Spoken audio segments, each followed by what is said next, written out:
Welcome back to Touring the AFC South. I am your host, Mike Patton. And on this episode, we're going to take a nice drive up north. A lot of teams in the AFC South are, in the South. But, there's one team that is above the Mason-Dixon line, and that is the Indianapolis Colts. Going to take a little visit to their camp, answer a few questions, one about JT, and I'm not talking about Justin Timberlake, and, a few other players and things going on at camp as well. I have my guy Drake Wally on with me. What's going on, man? Not much. It doesn't really seem like there's an off season that goes by that Indianapolis doesn't have some sort of drama, but I'm not really sure if I've ever experienced anything like this. So it's been good. It's been a lot of stuff to write about. Got a chance to go to camp and see some really cool things, but unfortunately, as with most drama, it overshadows everything else. So yeah, we'll get to talk about it a little bit, but it's definitely been a wild one for sure. Yes, sir. Yes, sir. We're definitely going to talk about that. But before we get into the Colts, their camp, and things like that, we got to talk about the Get It Off Your Chest segment, which I do every single episode. Got to talk about sports. Got to talk about, it's just something that is on my mind. And like every year, this is always on my mind, but I have to communicate it every year just so people can hear me. Preseason. Preseason always is around, always happens. And just with every preseason, there is injuries. People get injured. Like just recently, you had Tim Patrick. He was coming back from an ACL tear. Goes out there and he tears his Achilles for the Denver Broncos. He's going to miss his second year in a row. And it sucks. I hate it. I hate those injuries happen. But every time an injury happens, what does someone mention? Well, they're practicing too many times, or they're playing too many preseason games, or they should skip the preseason games, or they should do this, or they should do that.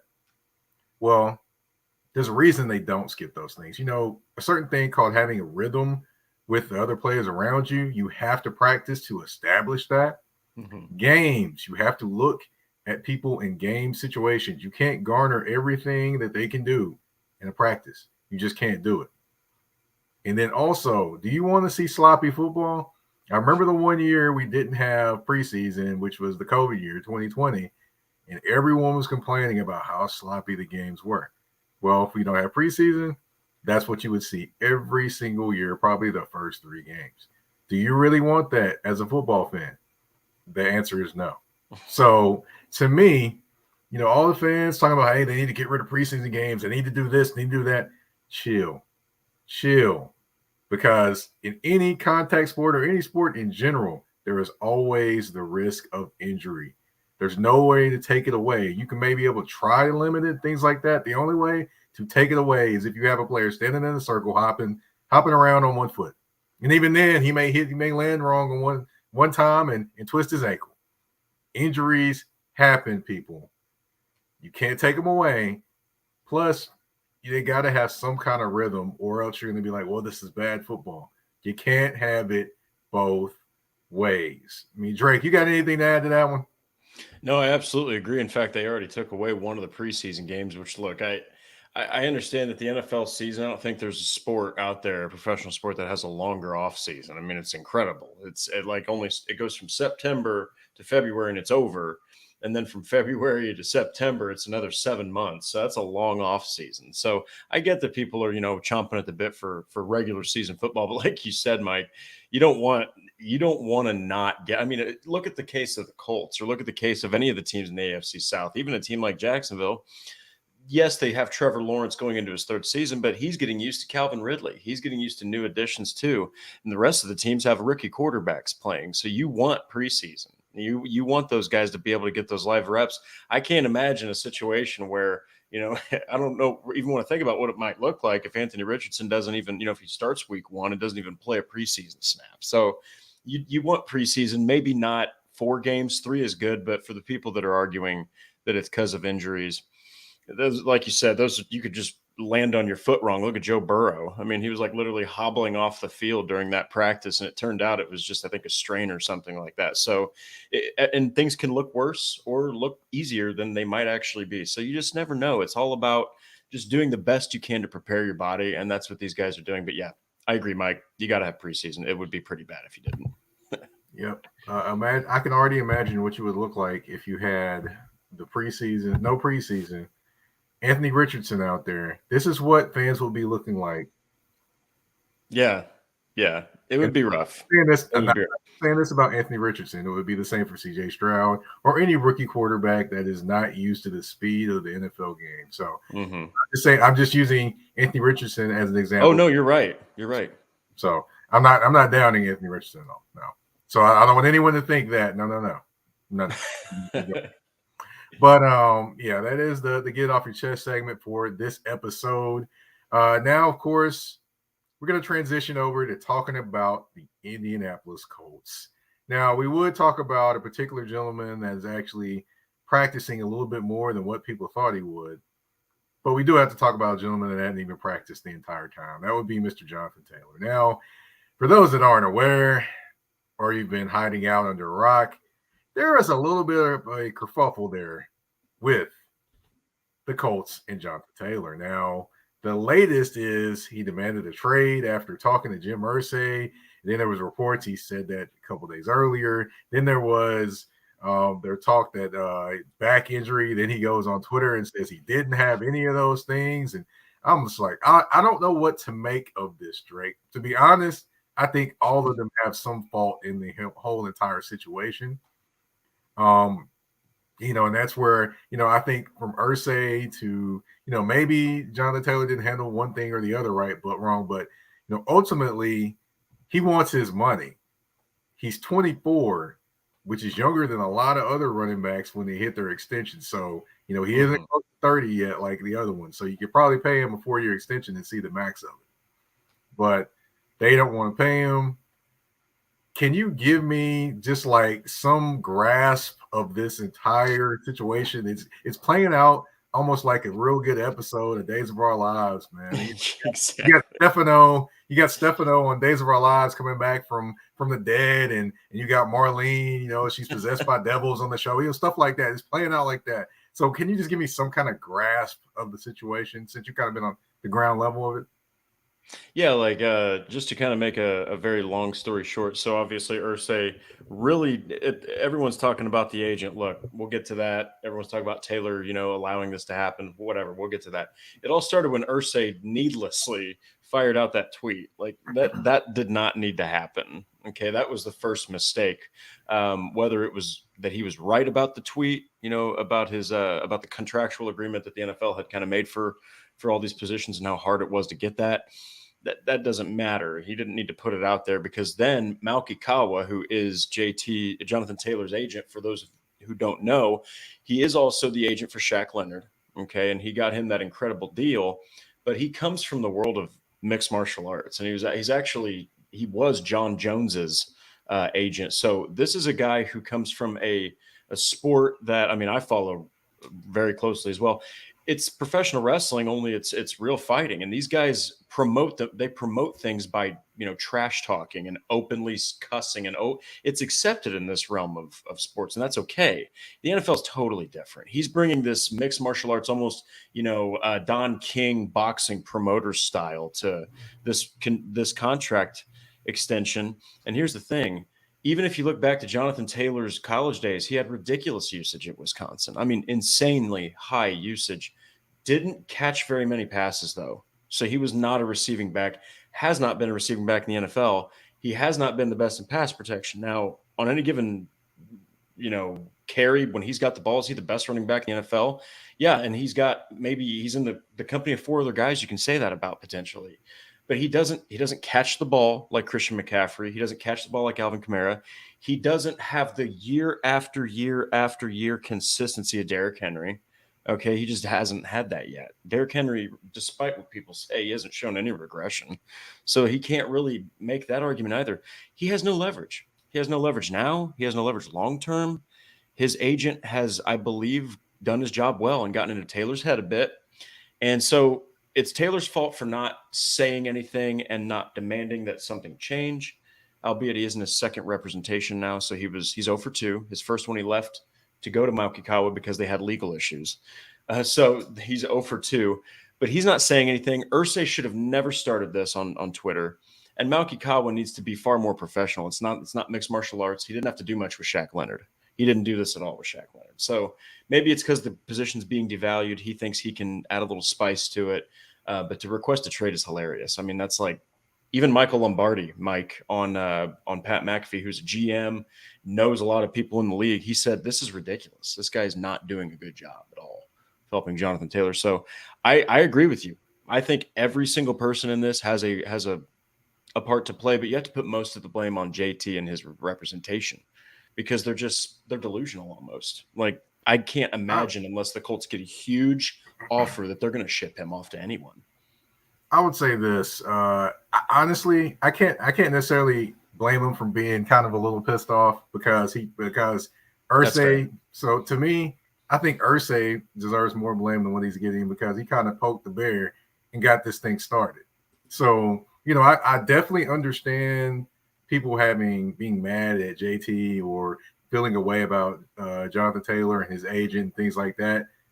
But Irsay, the one thing I would say is this. The one thing I admire, one of the things that I admire about Rand Carthon, who is the general manager of the Tennessee Titans, he said, we do not negotiate in public. That is a huge thing.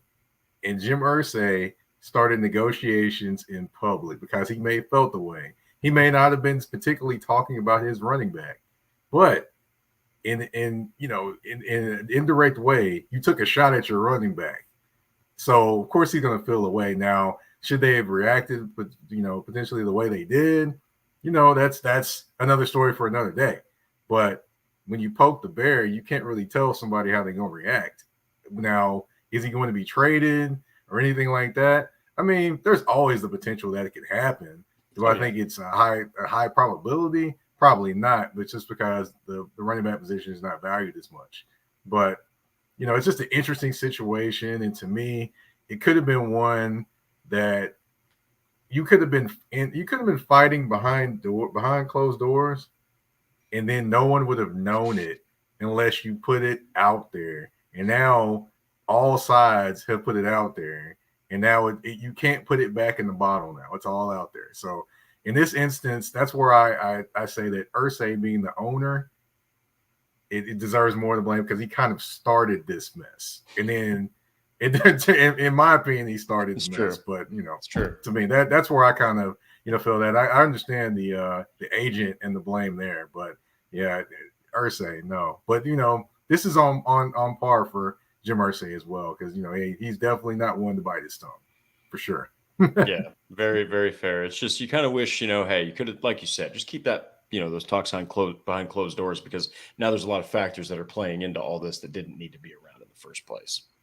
Right. Exactly. We're going to talk about another player that we mentioned just recently as well. That'd be Shaq Leonard, of course, along with Anthony Richardson and more on the Indianapolis Colts. But we're going to take a quick commercial break. We'll be right back on Twin AFC South with your host, Mike Patton.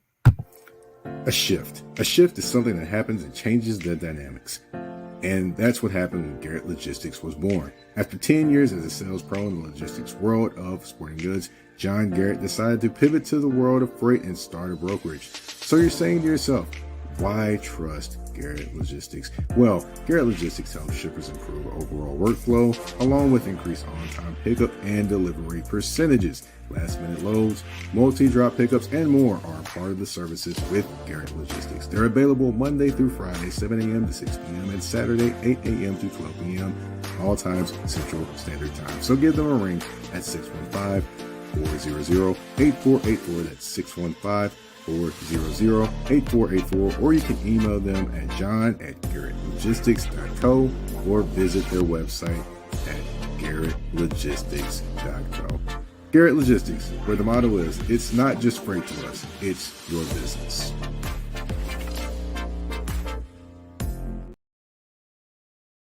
All right, and we are back. And like I mentioned, we got a few other players besides Jonathan Taylor to talk about with the Indianapolis Colts. I know he's taken a lot of the headlines, but there is other players on the team.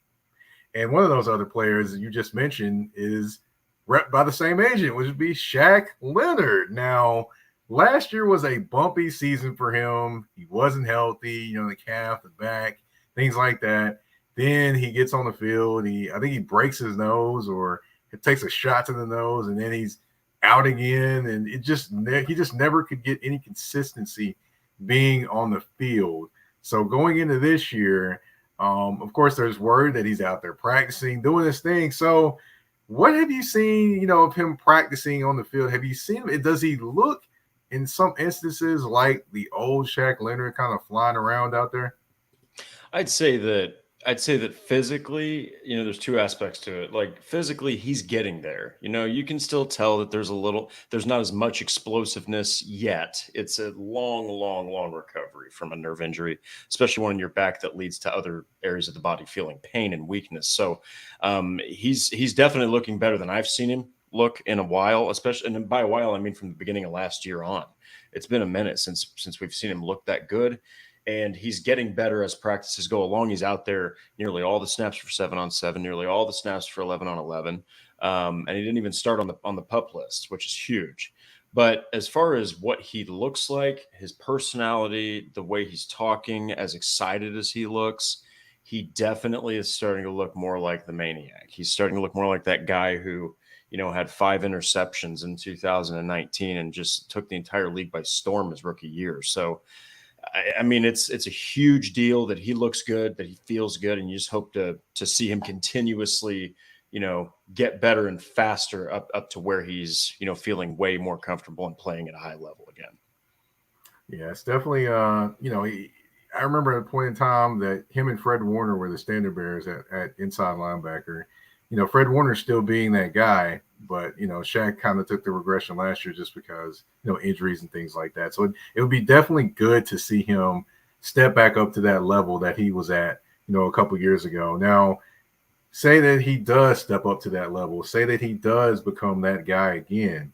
What do you think that does for the Colts defense with him and the EJ Speed in there together?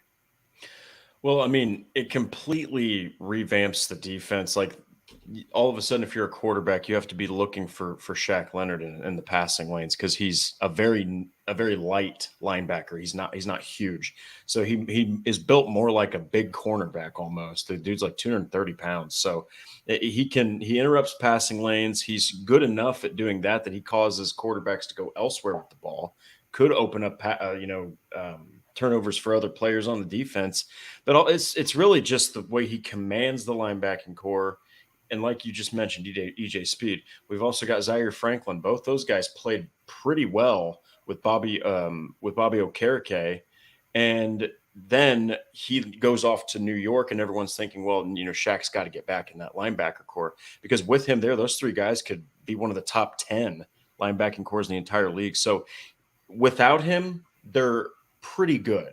With him, it's a very, very potent defense. And you've also got guys up front where he could potentially get even more turnovers if they work out as well. Yeah, definitely rooting for him to, get back to the star form that he was a couple years ago as well. But, you definitely want to talk about, of course it's good to talk about Shaq Leonard, but we got to talk about the young star from Florida. The guy with the Barry White voice at quarterback. That would be Mr. Anthony Richardson. Yeah, I mean, when he got drafted by the Colts, I did say before the draft that would probably be the best fit for him just because of the variations of quarterbacks that Shane Steichen has coached with Herbert, and then you got Hurts as well, and those are 2 totally different style of quarterbacks. So with Anthony Richardson, I mean, how has he looked so far out there? He's looked really, he's made some really big plays. Now, obviously we're talking 7-on-7, so some of these could have been sacks in a real game, but I mean, incredibly accurate deep balls, incredible arm strength. Some of the ways that he makes throws are almost, across the body, and they still sail clear down the field. And I mean, his deep ball is wonderful. He's shown a really good ability to obviously move in the pocket. He's got great awareness, but it's interesting because his weaknesses lie in the short and intermediate passing game. Those throws where you got to drop it over a linebacker, those throws where you have to make a quick read and then a quick slant. It's those throws he's not going to be able to put 100 miles an hour on that football. And he's also talked about, I'm trying to get my feet to match my body, because in college, and this, Mike, guys are big arms in college, they just lean on that sometimes. You just can't do that in the NFL because your passes are going to get intercepted. You're not going to make the throws you think you are. So he's had to adjust to that. So the footwork, I think I think it was today actually, he struggled a little bit. He struggled with some accuracy, but it's his fourth practice. You're expecting this stuff to happen. So I guess at the end of the day, he's looked really good at times, but he's looked as you would expect a guy with such little experience, to look when he's on the pro level, but it was such a small amount of practices. All right. So what do you just say is your overall impression of him so far? Just in general. I mean, his attitude is incredible. The way that he interacts with his teammates is incredible. I know at training camp we saw him make a couple like mistakes, and he was beating himself up a bit. But it was, as Shane Steichen said later, it's because he's so competitive. It's because he wants to win. And Shane Steichen also is right in this dude's pocket. I mean, he doesn't let him go anywhere. So he's getting constant tutelage from Steichen. So my overall impression is that he fits the offense very well. He fits Shane Steichen's system very well. These receivers, guys like Pierce and Pittman, they're going to fit him really well. The biggest question mark is Jonathan Taylor, because I'll be honest, Mike, one of the biggest reasons that I wanted Anthony Richardson the whole time, but like one of the biggest reasons he's so interesting for the Colts is to pair him with a thoroughbred like Taylor. Even, for example, for the Titans, Will Levis is, if Will Levis gets the start eventually, his athleticism mixed with a bull like Derrick Henry in the backfield, that is terrifying to think about, So it's the same thing with Richardson and Taylor. You take Taylor out of the equation, don't get me wrong. Guys got explosive guys that are rookies like Evan Hall and Xavier Scott potentially. But, man, it's a lot different when Jonathan Taylor's in that backfield. So, my impression is that he's going to be a lot better and move along quicker in the development with Taylor, but he's going to be a little bit slower to that if he doesn't have him right out of the gate. Gotcha. Okay. All right. And then, of course, he did recently have a nose procedure. A lot of people were talking about it was to kind of open up his breathing or anything like that. Do you see any kind of issues with that or anything like that? Or was he kind of it was his first day back from that as well. But did you see him kind of having any type of issues kind of overcoming that, or was what do you have any kind of idea of what was going on with that procedure as well? He elaborated a little bit on it when he was asked. He was like, I'm not really even sure why it took so long to get this procedure done, but I'm good. And in fact, when he was sitting out, he was still making some throws. He was still over there like warming up with the team. So he really was never out. It just seems like it was kind of like you mentioned, something to just open up his airwaves a little bit, something he probably should have done a while back, but it clearly wasn't a big enough issue for him to get it done then. So it's just nice that he got it done now, because that would have been something kind of, foolish to wait a little bit longer for. So it was just nice to see him get that finished up and out there. I don't think it really had anything to do with his rough day at camp, but yeah, he should be perfectly fine. It just seems like it was pretty routine. Okay. All right. And of course, I do want to talk about a few camp observations as well. You kind of put a bow on Indianapolis camp so far. What do you think the team is kind of looking like so far? Because I know Shane Steichen's kind of ramping up the team. He's not necessarily pushing them super hard to start off with. So what do you kind of make of the team so far in terms of how they look? I would say offense and defense, they look young as expected. I mean, they're just such a super young football team. I think they've got two guys that, and I might be wrong on this, but I think I'm right, that they got Ryan Kelly is 30. Luke Rhodes, the long snapper, is 30. Those are the oldest guys. I mean, it's such a young football team. So it's going to take a while for them to start, hitting consistent practices where you don't say, okay, that could have been a rocky practice. So they're looking young. The rookies and vets, though, they are starting to gel. They talked to Ryan Kelly. Ryan Kelly, he's really excited to be working with Shane Steichen. He's talking about how these young guys are starting to progress. Every single one of the offensive linemen, they're so ridiculously high on Anthony Richardson, which is good to hear, because most of those guys, Mike, they've dealt with, 5 quarterbacks over – at the least 5 quarterbacks over the last couple of years. Ryan Kelly's been on the team since I think 2016, and all he's seen is change at quarterback. So for them to say that's huge. So I also think that the players are getting better, getting adjusted to Shane Steichen, because like you said, he's walking them out there slowly. He's not shoving them out there to start running. And it's an interesting approach, the one that I haven't seen. I think Reich was different, and he also had practices in the middle of the afternoon. Steichen starts them in the morning. So his slow ramp up is good. I do notice though that there's still some tweaks and some injuries going on with the Colts, but it's as expected. You just hope those start to kind of dwindle as the preseason approaches. But they've looked good. I'd say they've looked they've looked good because it's just a lot of change again. You got an offensive staff that's different from the coach to the offensive line coach to the coordinator to the QB guy. I mean, they're all different. And you got a new quarterback. He's young. He's raw. New backup quarterback. A lot of new pieces. So it's just going to take some time to gel completely, but I think they're on the right track. All right. All right. Now, as far as Steichen, just in terms of, him in general, I've seen him kind of talking to the fans, thanking the fans, talking about this, the best group of fans ever and those type of things. Do you think it's kind of, I'm just asking, do you think it's kind of a little, selling it a lot or laying it on a little thick to start, or is he just, excited for his opportunity? The thing about his personality is he's so straightforward and done, like right away. When he starts a sentence, it's pretty much over. Like talking to Shane Steichen, you're not going to get these long-winded, exuberant replies. Of course, it's not going to be Bill Belichick either. I mean, it's not going to be, okay, yeah, we want to win, like that kind of thing. But yeah, I think he's just super duper excited. The guy is coming from a long line of quarterbacks where, like you said, I even asked him at one of the press conferences after camp. I said, what is the difference between Richardson and, how is he different from all these other guys like Herbert and Rivers and Hurts? And he's just said, each guy has their own personality, their own strengths, their own weaknesses. He gave you the vanilla answer, basically, like Shane Steichen would. But he makes a great point because he adjusts his game plan to whatever the strengths the quarterback, possesses. So if it's more of a pocket guy, well, he's going to strengthen that offensive line and their blocking, and maybe a little bit more of the intermediate routes will be important. Whereas if it's a strong-armed athlete, maybe you get a little more vertical. Maybe you get some more RPOs involved and, stuff like that. He's just adjusting everything to Richardson. So I do think, though, that his personality isn't one. It's kind of like there's a meme of Drake the rapper where it shows him like that. And it says, what song do you ever see Drake yelling that hard in any of his songs? It's kind of like with Shane Steichen, when you ask him to pump up a crowd or you ask him to like show a super, exuberant amount of personality. He's just not that guy. He's just the guy that's going to get his statement out. He wants to get back to football.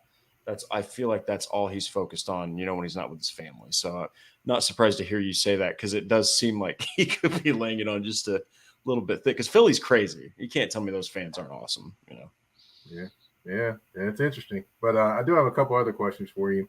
What player or thing has kind of surprised you, in terms of showing up at camp so far this year? Definitely the running backs behind Jonathan Taylor. They've played really well. There's been, of course, this horrific injury of Zach Moss where he's out for 4 to 6 weeks with a broken arm. That sucks. But these guys like Evan Hall, best receiving back, in my opinion, outside of maybe a guy like Tajay Spears, honestly, out of college, just receives the ball very well. He's a bigger guy, but he's got that explosive one-cut power. Then you've got, Xavier Scott, undrafted, looks really good. He's a wide receiver turned running back. He's a bigger guy. And then you've got, Deion Jackson, who showed some spark last year, and guys like Jake Funk, who are more of a practice squad guy. These guys are having to step up, and it's a downturn for a couple guys that are hurt. But as you know, Mike, it also lifts an opportunity up for the next guy. So it's an interesting demographic. And you just, as a fan, you want to look and say, all right, the next guy step up. It's really hard to do that sometimes, but the running backs have looked good. And Andrew Ogletree, I say him specifically because the tight end group's been one that has been talked about over and over. There's just so many guys in there. They just cut Caden Smith, I think, or waived Caden Smith. But Andrew Ogletree's coming off of that ACL injury. He looks good. He's probably looked the best of any tight end again. So you're just hoping he stays healthy, of course. But those have been the big surprises. I will say that Gardner Minshew he's surprised me at times, just because you can tell he knows Shane Steichen's offense so well. He hasn't really missed much of a beat, and even with different players. So Those are a couple surprises. And of course, I just got to say it's nice to see Shaq Leonard back out there. Gotcha. Now, I will say that Jake Funk, I still remember him being playing for the Rams a year or two ago. So definitely I remember that name. And Deion Jackson definitely showed a few things in the Denver Broncos game as well. So I remember that, and the one that was won by Stephon Gilmore picking the end zone, by the way. Yeah. And as far as the players that are, there's always the positive and the ones that are looking great, showing up looking great, but there's always unfortunately a negative or a flip on that one. What are some players or what are some things that you're kind of looking at like, what's going on, or I thought it'd be better than this? That's a really good question. I would say Mo Alley-Cox. Now, Mo Alley-Cox is being currently paid kind of like the Colts were expecting him to be the starter, right? And he just has. I was really hoping that he was going to be able to start like showing his veteran leadership and just how he's been in the NFL since 2018 over these other guys who are pretty young. Woods is going into his second year. Same with Ogletree. Like those guys are super duper young. Even Granson is pretty young compared to Mo Alley-Cox, but he just isn't playing at the level I think that the Colts want him to be playing. I think they're going to keep him there because the other guys are so young, but that's been one guy I've been like, really was hoping he would break out this season finally. But maybe he just isn't a tight end one. You just never know. On the defense though, oh man, it's a tough one. I would say that I just want, what? I'll go with a different one. I'm ready to see Juju Brents play and Darius Rush stay healthy enough to play. Those two guys are coming into a position where Isaiah Rodgers Sr., he's obviously booted due to gambling infractions, and they're real thin at this position. So those guys really, I can't really think of any, because it's been a good camp, and it's been what you've expected them to be.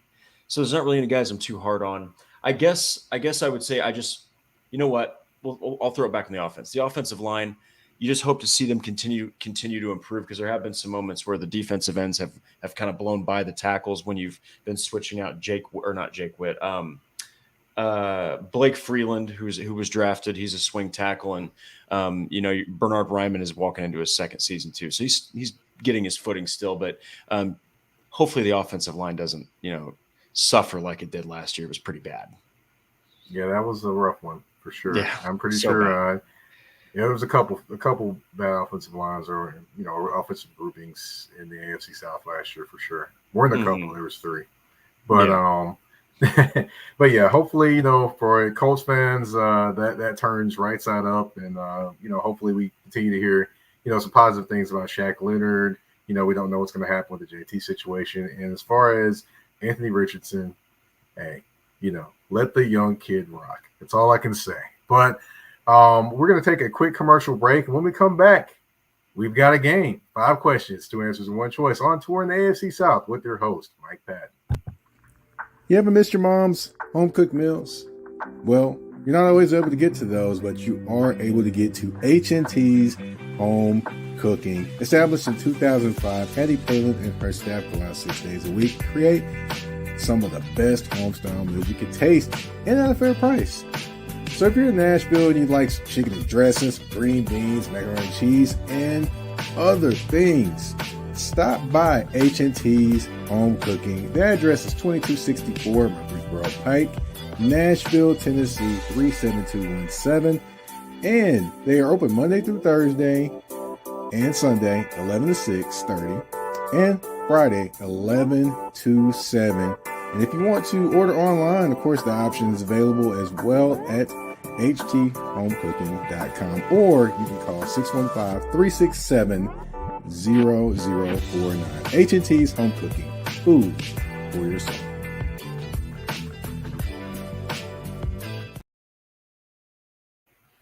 All right, and we are back. And like I mentioned before the break, we have 5 questions, 2 answers, and 1 choice. Could be sports, could be something totally different, which Drake is going to understand in this episode. All right. Are you ready? Oh, I'm ready. Let's do it. All right. First question, Titans or Patriots? You got to cheer for one of the teams. Which one are you cheering for?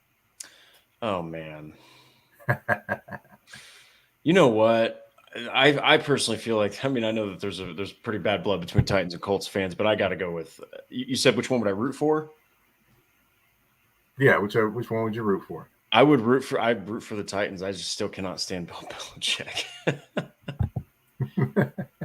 Yeah. All right. Okay. All right. That's fair. That's fair. The Titans get too much hate from Colts fans and vice versa. I feel like the franchises are more alike than they think. Yeah, they definitely are, to be honest. Next question. Which Drake song are you taking? Started from the Bottom or God's Plan? I feel like Started from the Bottom has like a way better like beat and bass line. So I got to take that over God's Plan. Yeah. All right. All right. I do like both the songs, so I can't, I did have to throw that, Drake and your Drake. And of there course. We go. Of course, man. Of course. All right. Now, more possible happening this season. JT playing every game, which is Jonathan Taylor, or Shaq Leonard playing every game? You know what? I think that there's a chance that maybe, especially when they know they're not going to be competing hardcore for a playoff spot, you'd probably see JT. I think there's a better chance that he plays all 17 games because they might sit Shaq out if they feel like even if he's not up to like 90, 95% and he needs a couple games, they'll sit him out this first couple. Okay. All right. All right. You got to go see one movie. You only got enough money for one movie, I should say. Uh-huh. Are you watching Barbie or Oppenheimer? Oh man.